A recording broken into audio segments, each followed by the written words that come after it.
Imagine being 30,000 feet in the air, settled into the first-class seat you earned, only to be targeted by a racist flight attendant, determined to make you feel unwelcome.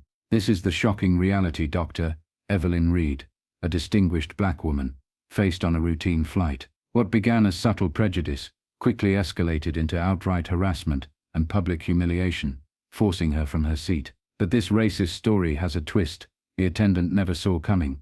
A hidden camera was rolling, capturing every discriminatory act. Witness the intense confrontation on the plane, the viral explosion that followed, and the high-stakes legal battle against a powerful airline. How far did the attendant go? Did the airline cover it up? And could one woman's fight for dignity spark a nationwide demand for justice? Stay tuned to uncover the stunning conclusion to this turbulent flight. Don't forget to subscribe and leave your thoughts in the comments below. The gentle hum of the jet engines was a familiar sound to Dr. Evelyn Reed as she stepped onto the aircraft, the click of her heels echoing softly on the polished floor of the jet bridge. She adjusted the strap of her designer laptop bag, a subtle badge of the success she had meticulously built over years of relentless work and countless sleepless nights. First class wasn't a novelty, it was a standard she had earned, a small pocket of tranquility necessary for her demanding career as a high-profile civil rights attorney. She navigated the aisle with practiced ease, her calm demeanor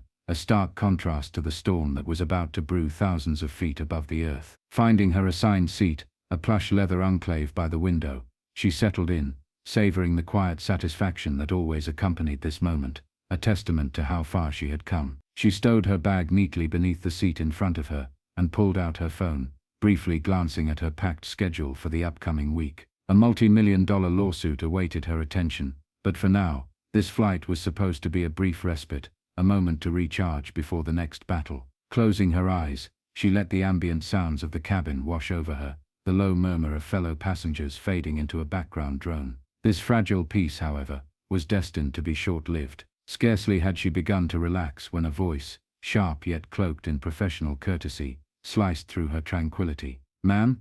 Evelyn opened her eyes to see a flight attendant standing beside her seat. The woman, Natalie Parker, appeared to be in her 40s, her blonde hair pinned back in a flawless twist, her uniform impeccably starched. She exuded an air of authority, but something in her fixed smile and the way her eyes lingered felt off. "May I please see your ticket?" Natalie asked, her tone just a shade too insistent for a routine check in the premium cabin. Evelyn, accustomed to navigating subtle aggressions, calmly retrieved her boarding pass and handed it over without comment. Natalie's eyes scanned the ticket, her lips tightening almost imperceptibly. She murmured, holding onto it a fraction longer than necessary, before returning it. "Just needed to check. Sometimes passengers get confused about their seating assignments." Evelyn met her gaze steadily. "I'm not confused," she replied, her voice even but firm. "I know exactly where I'm supposed to be." Natalie forced a brittle laugh. "Of course," she said, lingering for another awkward second before moving down the aisle, muttering just loud enough for Evelyn to hear. "Well, first class certainly isn't what it used to be." Evelyn felt a familiar tightening in her chest, but consciously chose to let the comment pass, refusing to give Natalie the satisfaction of a reaction. She turned her attention back to her phone, trying to focus on work emails. But the unsettling feeling remained. As the cabin doors closed and the plane began its taxi, Evelyn couldn't shake the sense that she was being watched. Throughout the initial phase of the flight, as the aircraft climbed towards its cruising altitude of 30,000 feet, Natalie's presence was a constant, unwelcome intrusion. Evelyn noticed the subtle glances, the way Natalie seemed to take just a bit longer to attend to her requests compared to other passengers. During the beverage service, conducted by Natalie herself in their section, the attendant managed to accidentally bump Evelyn's tray table while serving the passenger across the aisle, causing a few drops of water to spill onto Evelyn's lap. Each incident, taken alone, might seem minor, deniable, but together, they formed a clear pattern of targeted hostility.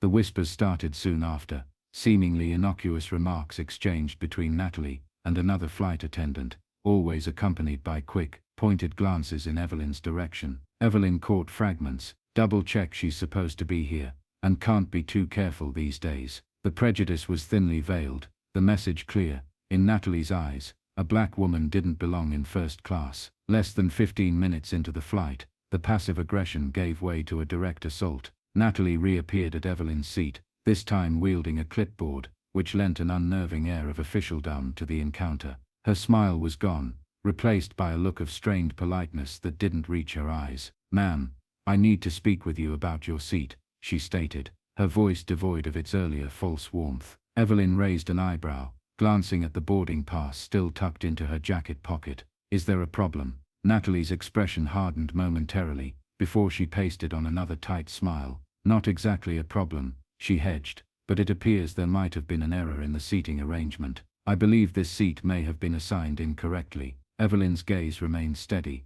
"Incorrectly? I booked and paid for this specific seat." Natalie shifted her weight, clutching the clipboard tighter. "These things happen sometimes with the system. Would you mind moving to a seat in the main cabin? We'll make sure you're comfortable there, of course." The audacity of the request, framed as a reasonable solution to a non-existent problem, ignited a slow burn of anger within Evelyn, but she kept her composure. "This is the seat I paid for," she repeated, her voice dangerously quiet. "Therefore, this is the seat I will be staying in. If there truly is an error, perhaps you should check with whoever assigned it." Natalie's cheeks flushed slightly. "Ma'am," she insisted, her voice taking on a patronizing edge, "it's a simple misunderstanding. I'm sure we can resolve this without a fuss." Evelyn leaned back slightly. "I agree. There's nothing to fuss about. I am in my assigned seat." The exchange had now drawn the attention of nearby passengers. A man in the adjacent row lowered his tablet, his curious gaze flicking between Evelyn and Natalie. Another passenger leaned forward, whispering to their companion. Evelyn was aware of the audience, but remained focused. Natalie let out an audible sigh, dropping the pretense of pleasantry. "Look," she said, lowering her voice conspiratorially, "we both know how these things sometimes happen. Sometimes people end up in the wrong place, even if they don't mean to. People like you." The implication hung heavy in the air, thick with racist undertones. Evelyn's stomach clenched. "People like me?" she questioned, her voice dangerously low. "What exactly do you mean by that, Natalie?" The attendant's eyes widened for a split second before narrowing. "That's not what I said," she snapped, flustered. "Don't put words in my mouth." "I'm not," Evelyn countered, her voice cutting through the cabin noise. "But that is precisely what you implied." A ripple of murmurs spread through the first-class section. Natalie's composure crumbled further, frustration etched onto her features, her knuckles white around the clipboard.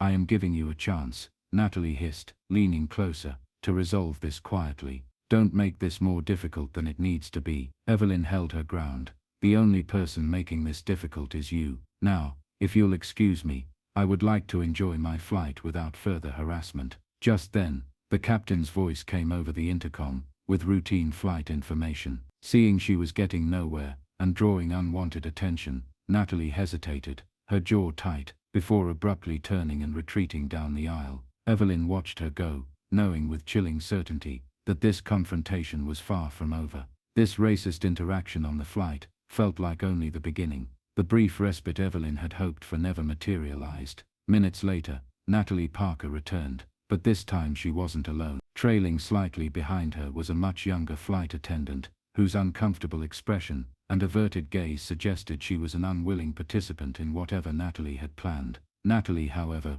wore a mask of forced calm, though the simmering frustration beneath was poorly concealed. "Dr. Reed," Natalie began again, her voice dripping with artificial sweetness, "we've double-checked our records, and it seems there is indeed a discrepancy with your seat assignment. I'm afraid you will have to move to the rear of the aircraft." Evelyn placed the book she'd attempted to read back down on her lap, giving the flight attendants her full, undivided attention. "I've already told you, Natalie," she said, her voice low but unwavering. "There is no discrepancy. I paid for this seat, I was assigned this seat, and I am staying in this seat." Natalie's saccharine smile vanished instantly, replaced by undisguised irritation. "I understand you feel entitled to this seat," she retorted, the word entitled, laced with venom, "but I am telling you there has been an error." Evelyn's patience, already worn thin, finally snapped. "Let me be perfectly clear," she stated, her voice rising slightly, cutting through the cabin hum. "The only error here is your persistent harassment, and your blatant racism. I am not moving." Natalie leaned in slightly, her voice dropping to a harsh whisper as her professional facade completely crumbled. "You are not permitted to speak to me like that. I am trying to do my job, but of course people like you always have to make a scene." The air around them crackled with tension. Evelyn's heart pounded, but she kept her voice steady. "And what, precisely, do you mean by people like me, Natalie?" Natalie flushed crimson but didn't back down. "You know exactly what I mean." Nearby passengers were no longer pretending not to listen. Whispers grew louder, eyes fixed on the unfolding drama. An older gentleman in a business suit cleared his throat pointedly, but Natalie ignored him, pressing on as if trying to garner support. "This isn't complicated. We could resolve this quickly, if you would just cooperate." Evelyn crossed her arms. "Cooperate with what? Your undisguised bigotry." Natalie recoiled as if struck. "Excuse me, how dare you accuse me of something like that?" "I dare," Evelyn shot back, her voice ringing with conviction, "because that is exactly what this is. You haven't harassed anyone else in this cabin, only me, and everyone here knows it." A tense silence fell, broken only by another passenger's voice. "She's right," said a middle-aged woman seated 2 rows back. "I've been watching the whole time. You've singled her out." Natalie whirled towards the woman. "This doesn't concern anyone else. I am following protocol." "I'm sure you are," the woman replied dryly, "and I suppose protocol includes muttering insults about her under your breath." "I heard you loud and clear." More murmurs erupted. Natalie glanced towards the galley, clearly seeking backup, but the younger flight attendant accompanying her avoided her gaze, taking a hesitant step back into the aisle. This was the moment Natalie decided to escalate further. "Fine," she snapped, her eyes blazing. "If you won't cooperate, I'll have the captain intervene." "Please do," Evelyn responded coolly, gesturing towards the cockpit door. "Let's see just how far you're willing to take this." Natalie hesitated only for a moment, before storming off towards the front of the plane, her heels clicking sharply against the floor. The whispers in the cabin intensified as passengers discussed what they had witnessed. Evelyn took a deep breath, the adrenaline pounding in her ears. She met the eyes of the woman who had spoken up, and gave a small nod of gratitude. A few minutes later, Natalie returned, this time with the captain in tow. His face was a mixture of annoyance and weariness. He clearly wasn't pleased about being dragged into the cabin dispute. "What seems to be the problem here?" he asked, his voice tired. Natalie launched into a rehearsed explanation, painting Evelyn as uncooperative and disruptive. But before she could finish, Evelyn interjected calmly. "Captain, I'm happy to clarify. I am sitting in the seat I paid for. This flight attendant has been harassing me since I boarded. Her behavior is entirely unacceptable, and I have witnesses to back me up." The captain frowned, looking between Evelyn and Natalie, then addressed the nearby passengers. "Is this true?" Several passengers nodded, and the man who had cleared his throat earlier spoke up. "I saw the whole thing. She's been targeting this lady for no reason." Natalie's face turned a shade redder. "I see," the captain said, his tone now icy. He turned to Natalie. "Miss "Parker, may I have a word with you in the galley?" Natalie stiffened but had no choice but to follow him. As they disappeared behind the curtain, Evelyn leaned back, her body still tense, her mind racing. The captain returned alone a short while later, his expression neutral, but his posture rigid. He walked directly to Evelyn's seat. "Dr. Reed," he began, his voice measured, "I understand there was a misunderstanding regarding the seating. To avoid any further disruption to the other passengers, I must respectfully ask you to move to a seat in the main cabin." Evelyn stared at him, incredulous. "So let me get this straight. You're asking me, the paying customer sitting in my assigned seat, to move because your flight attendant can't stand the sight of me here?" The captain's jaw tightened. "I am asking for your cooperation to ensure the rest of the flight proceeds without incident." "The only incident here," Evelyn retorted, her voice sharp with indignation, "is the blatant racism I've endured since I stepped onto this plane. I refuse to be punished for her behavior." Just as the captain opened his mouth to reply, Natalie reappeared beside him, clipboard back in hand, a smug look now firmly plastered on her face. "Captain," she interrupted smoothly, "I just confirmed with the company. Dr. Reed's seat assignment was flagged as part of an irregular booking. It seems there was a system glitch, and the seat wasn't officially cleared for her use." A cold rage washed over Evelyn. What utter nonsense is this? Natalie oozed false sympathy, holding up the clipboard as if it contained irrefutable proof. "I'm afraid these things happen, Dr. Reed. We'd be happy to accommodate you in the main cabin, and of course we'll offer a voucher for the inconvenience." Whispers rippled through the cabin again, passengers now openly speculating. Evelyn's fingers tightened on the armrests. She could feel every eye on her. "You cannot be serious," she said, her voice low but trembling with fury. "This is a poorly veiled attempt to humiliate me, and you know it." Natalie leaned forward slightly, her voice soft but malicious. "If you do not move now, Dr. Reed, I will have security waiting for you when we land. It's your choice." For a moment, Evelyn's resolve wavered, not out of fear of Natalie, but out of the weary understanding of how easily these situations could spiral, how the narrative could be twisted against her. Disruptive black woman removed from first class, the potential humiliation, the fight, the public spectacle. With a deep steadying breath, she stood up. The cabin fell silent. Natalie's smirk widened.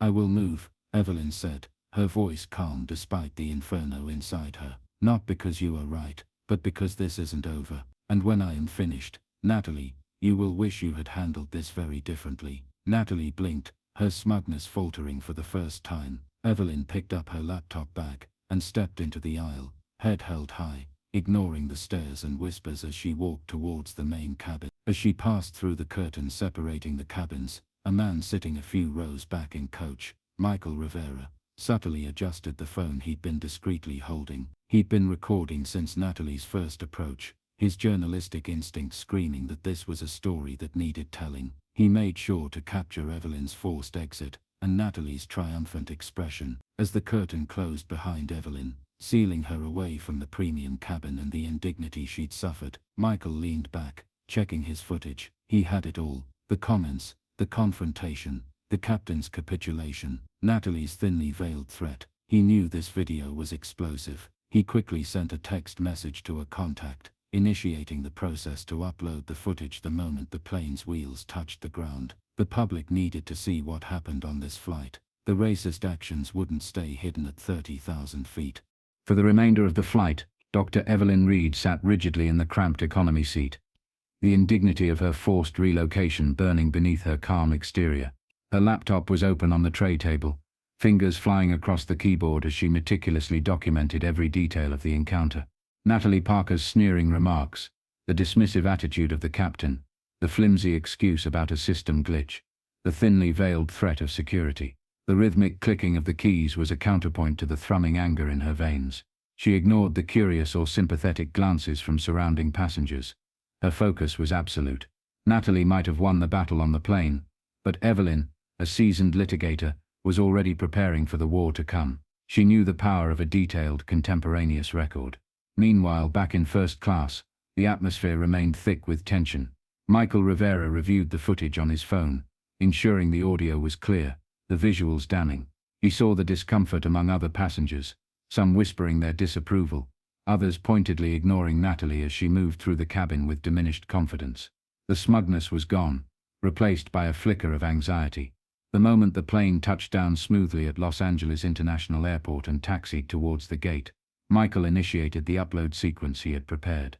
As passengers began to stir, gathering their belongings, his video tagged with relevant hashtags including #flying, while black and the airline's name, was already hitting the internet.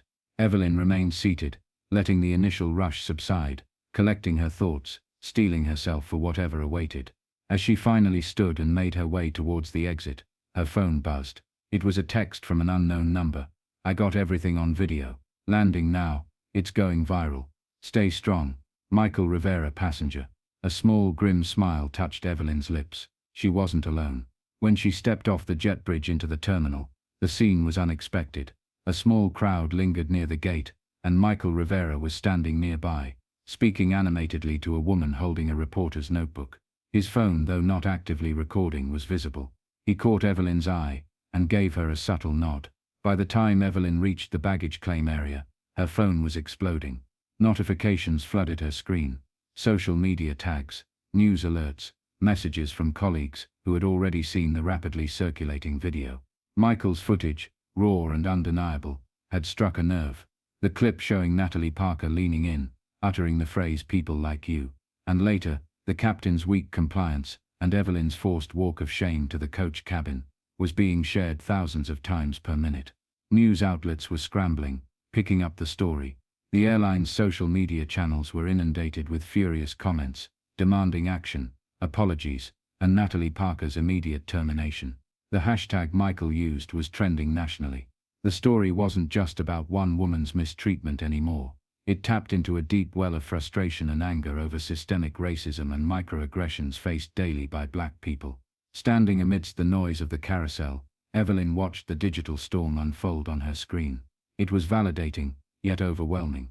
Just then, her phone rang. The caller ID showed the airline's corporate customer service line. She hesitated for only a second before answering, her voice cool and professional. "This is Dr. Evelyn Reed."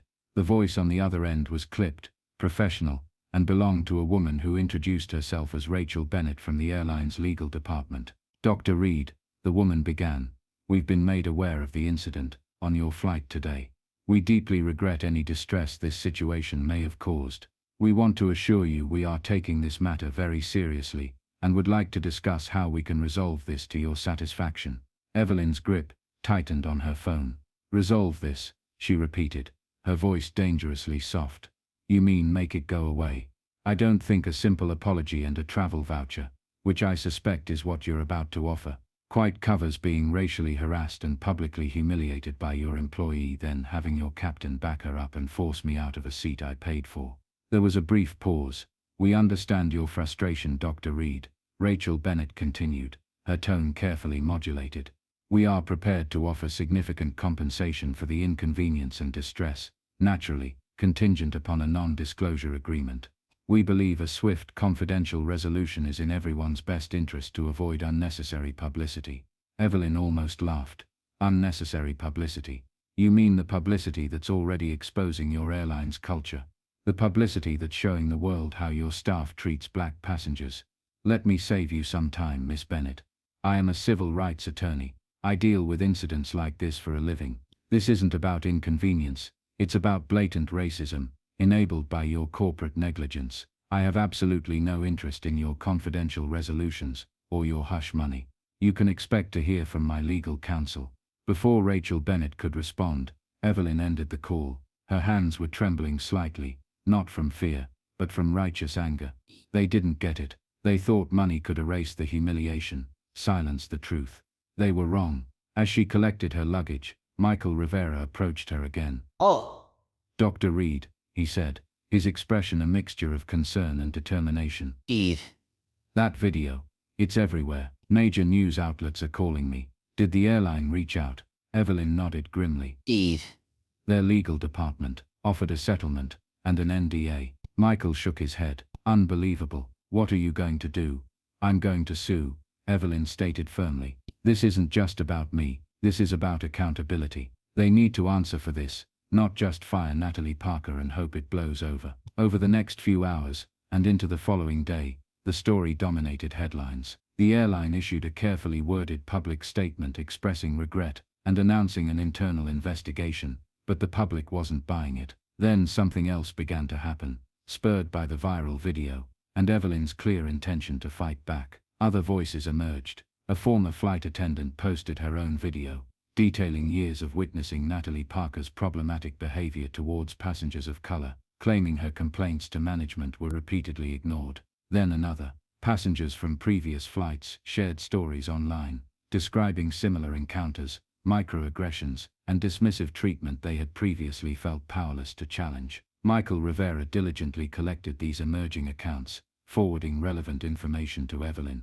The narrative was shifting rapidly from a single shocking incident to a pattern of behavior, suggesting a deeper systemic problem within the airline's culture, one they had seemingly tolerated, or worse, actively ignored. Evelyn, working with her own formidable legal team, knew this was crucial. The airline's attempt to isolate Natalie as a lone bad apple was crumbling. The fight for justice had begun, fueled by irrefutable evidence and a growing chorus demanding change. The weeks leading up to the trial were a maelstrom of legal maneuvering, media scrutiny, and mounting public pressure. Meridian Airlines, facing a public relations nightmare and undeniable video evidence, made increasingly desperate attempts to settle out of court. Rachel Bennett, the airline's counsel, presented substantial monetary offers, always tied to strict confidentiality clauses. But Dr. Evelyn Reed, guided by her unwavering commitment to accountability, refused every offer.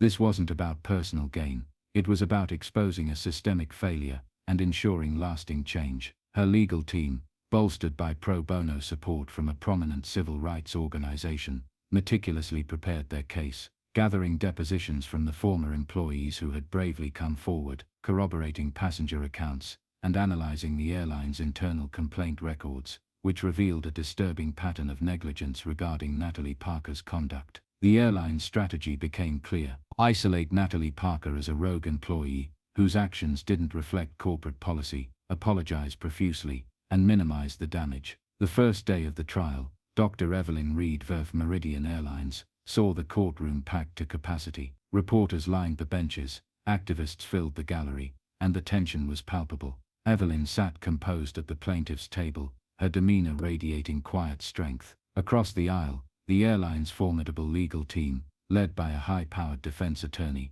appeared prepared for battle, though Rachel Bennett's expression seemed strained. The opening statements laid out the opposing narratives. Evelyn's counsel detailed a pattern of unchecked racial bias and corporate negligence, while the airline's defense argued it was an unfortunate isolated incident caused by a single employee who had since been terminated. The presentation of Michael Rivera's video silenced the courtroom. Played on large screens, the raw footage of Natalie's sneering remarks, her veiled threats, and Evelyn's forced departure was devastatingly effective. Passengers from the flight testified, their accounts aligning perfectly with the video, and Evelyn's experience, describing the palpable tension and Natalie's clear targeting of Dr. Reed. The former airline employees provided crucial context. One after another, they took the stand, recounting specific instances of Natalie Parker's discriminatory actions over the years, and detailing how their formal complaints to management were consistently downplayed, dismissed, or ignored. They cared more about avoiding bad press than protecting passengers. One former attendant stated bluntly, her testimony unshaken despite aggressive cross-examination attempting to paint her as disgruntled. When the captain took the stand, the defense tried to use his testimony to support their misunderstanding narrative. Under sharp cross-examination by Evelyn's lawyer, however, the captain was forced to admit he never personally verified Natalie's claims about the ticket discrepancy, and only filed a report after the flight, once the situation had already escalated. His attempt to downplay Natalie's actions crumbled under scrutiny, revealing his own failure to intervene appropriately. Then came Natalie Parker herself. Defiant and resentful, she maintained she was merely following protocol, denying any racial motivation. But under relentless questioning about her "people like you" comment, and the documented history of complaints against her, her composure shattered. Confronted with the video evidence, and the testimony of her former colleagues, she became flustered, contradicting herself, her denials ringing hollow. Her testimony was a disaster for the defense. Finally, Dr. Evelyn Reed took the stand. Calmly and eloquently, she recounted the events of the flight, not just the actions but the profound sense of humiliation and dehumanization she experienced. This wasn't just about a seat, she told the jury, her voice steady but filled with emotion. It was about being told in no uncertain terms that because of the color of my skin I didn't belong. It was about having my dignity stripped away at 30,000 feet, while others watched. This airline's culture allowed that to happen. The defense's attempts to portray her as overly sensitive or seeking publicity fell flat against her poised and powerful testimony. Closing arguments reiterated the core themes. Evelyn's counsel emphasized the mountain of evidence proving both Natalie Parker's blatant racism and the airline's systemic failure to address it, calling for significant damages and systemic reforms. The airline's defense made a final plea to view Natalie's actions in isolation, highlighting her termination as proof of their commitment to standards. The jury deliberated for several hours. When they returned, the courtroom held its breath. The foreperson delivered the verdict liable. Meridian Airlines was found responsible for the discrimination Dr. Evelyn Reed endured. The jury awarded a substantial sum in compensatory and punitive damages, sending a clear message. Crucially, the verdict also included a court order mandating the airline implement sweeping changes, including mandatory comprehensive diversity, equity and inclusion training for all staff, from gate agents to the executive suite, and the establishment of an independent oversight committee for discrimination complaints. A wave of relief washed over Evelyn. As the courtroom erupted in murmurs and reporters scrambled, she turned to her legal team, a small victorious smile finally gracing her lips. Outside, facing a barrage of cameras and microphones, she didn't focus on her personal win. "This verdict is a crucial step towards justice," she declared, her voice ringing clear. "But it is not the end. Corporations like Meridian Airlines must dismantle the systems that allow discrimination to fester. This fight was for everyone who has ever been targeted, silenced or ignored. Natalie Parker meanwhile faded into ignominy, her career over, her reputation irrevocably tarnished by the public exposure of her bigotry. The repercussions for Meridian Airlines were immediate and far-reaching. Beyond the financial penalty and mandated reforms, the trial catalyzed internal changes and sparked industry-wide conversations about accountability. Inspired by Evelyn's case, similar lawsuits were filed against other carriers, and passenger advocacy groups gained new momentum. Dr. Evelyn Reed, the accomplished attorney who was racially profiled on a flight, became more than just a plaintiff. She became a catalyst, using her heightened platform to testify before Congress, advocating for stronger federal regulations against discrimination in air travel.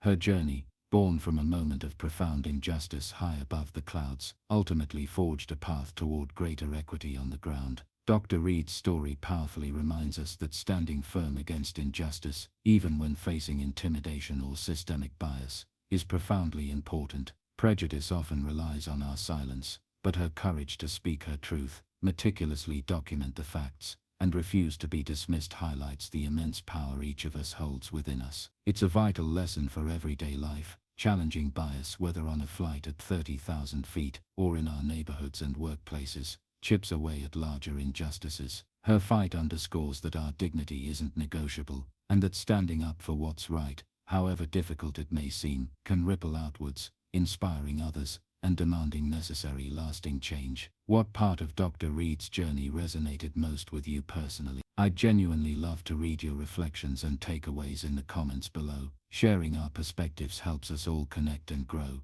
If this story moved you or made you think, hitting that like button truly helps support the channel, and subscribing means you'll be right here with us for more impactful stories like this one. Let's keep this important conversation going.